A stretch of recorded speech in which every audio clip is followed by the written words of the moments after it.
लोकसभेतील विरोधी पक्षनेते आणि काँग्रेस खासदार राहुल गांधी यांनी सावरकर मानहानी प्रकरणात एक महत्त्वाचा दावा केलाय। या प्रकरणात तक्रारदार सात्यकी सावरकर यांचा संबंध महात्मा गांधींचे मारेकरी नथुराम गोडसे यांच्या कुटुंबाशी असल्याचं त्यांनी म्हटलंय।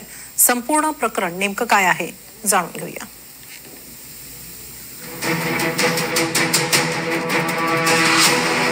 सावरकर आणि गोडसे यांच्यात रक्ताचे नातेसंबंध होते हा दावा केलाय काँग्रेसचे नेते राहुल गांधी यांनी। लंडन मध्ये एका भाषणात राहुल गांधी यांनी सावरकरांविषयी एक वक्तव्य केलं होतं। त्याच वक्तव्याच्या विरोधात सावरकरांचे वंशज सात्यकी सावरकर यांनी राहुल गांधींच्या विरोधात खटला दाखल केला। याच खटल्याच्या सुनावणी दरम्यान राहुल गांधींच्या वतीनं कोर्टात हा दावा करण्यात आला की हिमानी सावरकर जे आहेत त्या सात्यकी सावरकरांच्या मातुश्री, हिमानी सावरकरांचं माहेर म्हणजे सात्यकी सावरकरांचं आजोळ हे गोडसे कुटुंबातलं। हिमानी सावरकरांच्या वडिलांचं नाव गोपाळ गोडसे, गोपाळ गोडसे नथुराम गोडसे सख्खे भाऊ। गोपाळ गोडसे, नथुराम गोडसे आणि विनायक सावरकर गांधी हत्येमध्ये सगळे आरोपी होते, सह आरोपी होते। म्हणजे एक साईडला त्यांचं नातं पण आहे आणि दुसऱ्या बाजूने ते सह आरोपी त्यावेळेला होते।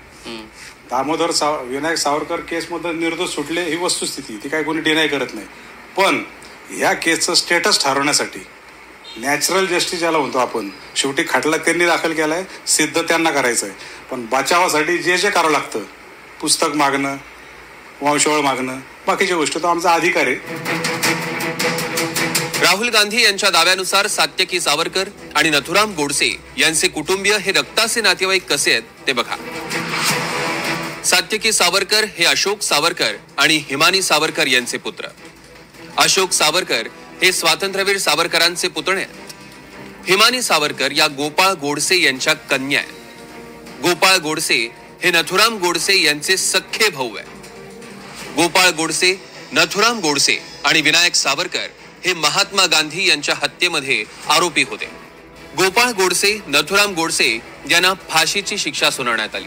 गांधी हत्येच्या आरोपातनं सावरकर निर्दोष सुटले। वंशावळींचं सत्य केवळ मानहानीच्या खटल्याशी संबंधित नाही, तर या खटल्याची दिशा आणि हेतू स्पष्ट करण्यातही महत्त्वाची भूमिका बजावू शकते असा राहुल गांधींचा दावा आहे। सात्यकी सावरकर यांची कौटुंबिक पार्श्वभूमी आणि गोडसे कुटुंबाशी असलेले संबंध या प्रकरणात हितसंबंधांच्या संघर्षाची शक्यता निर्माण करतात आणि म्हणून ते न्यायालयासमोर स्पष्ट करणं आवश्यक आहे असा राहुल गांधींचा दावा आहे। आता बघा, वंशावळ म्हणजे आता आपण भारतात राहतो, वंशावळीमध्ये एखाद्या व्यक्तीच्या पित्याकडची वंशावळ बघितली जाते। उद्या जर समजा आपण एखादी जमीन वारसा हक्कानं, तर ती पित्याकडच्या जमिनीवर माझा पहिला क्लेम असतो, कारण का आता मी वारस त्यांचा ठरतो, बरोबर। आता जेव्हा एखाद्या घरातली स्त्री दुसऱ्या घरामध्ये जेव्हा विवाह होऊन जाती, तेव्हा तिची ती पहिली आयडेंटिटी संपलेली असते, ती आता नवीन घरामध्ये पदार्पण करते। त्यामुळे सात्यकी सावरकर हे वीर सावरकरांचे वंशज आहेत, एवढाच मुद्दा कायद्याच्या दृष्टीनं अभिप्रेत आहे। मग सात्यकी सावरकरांच्या मातोश्रींकडची लायनेज काय किंवा ह्यांची काय त्यांची काय, मग असे मुद्दे अनेक निघू शकतात। मग उद्या आरोपी विरुद्ध सुद्धा अशा प्रकारचे काही मुद्दे निघतात। पण त्यांनी होतंय काय की मूळ जो ह्या केसचा गाभा आहे हा कुठंतरी डायव्हर्ट करण्याच्या दृष्टीने हे सगळे प्रयत्न आहेत।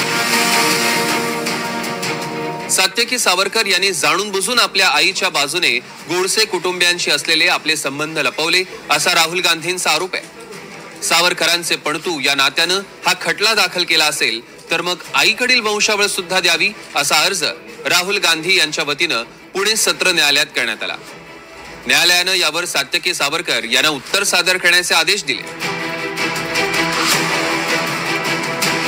आईकडनं वंशावळ द्यायची कायद्याची गरज नाही, त्यामुळे लपवलं, वंशावळ लपवली म्हणतं खोटे। कोणी लपवलेलं नाही की सात्यकी सावरकर हा गोपाळ गोडसेंचा नातू आहे, हे त्यांनी लपवलं नाही, कोणीही लपवलं नाही। कोर्टात त्याची आवश्यकता नसते, त्यामुळे कोर्टाची दिशाभूल केली। हे मी म्हटलं ना की चांबडी बचाव धोरण आहे त्याचं। आणि ह्यांना जर एवढी याच्यात कळकळ असेल ना आईची वंशावळ उघड करावी, तर यांनी स्वतःच्या आईची वंशावळ उघड करावी आणि मुसोलिनी बरोबर असलेले संबंध आहेत तर त्याचे तेही घोषित करावं की ह्याचा आजोबा मुसोलिनीच्या बरोबर ज्यूच्या हत्याकांडात कसा गुंतला होता, तेही त्यांनी वंशावळ उघड करा, सगळंच उघड करा। मग आम्ही ते केलेलीच आहे. आम्हाला काही म्हणजे सत्तेगिरी कधीच लपवलं नाही की गोपाळ गोडसेंचा तो नातू आहे. तू आता तुझी वंशावळ उघड कर. सावरकर या मुद्द्यावर राहुल गांधींनी वेळोवेळी ज्या भूमिका मांडल्या त्याला भाजपचा जोरदार विरोध आहे. याच मुद्द्यावर महाराष्ट्रात काँग्रेस आणि शिवसेना ठाकरे गटातही खटके उडत असतात.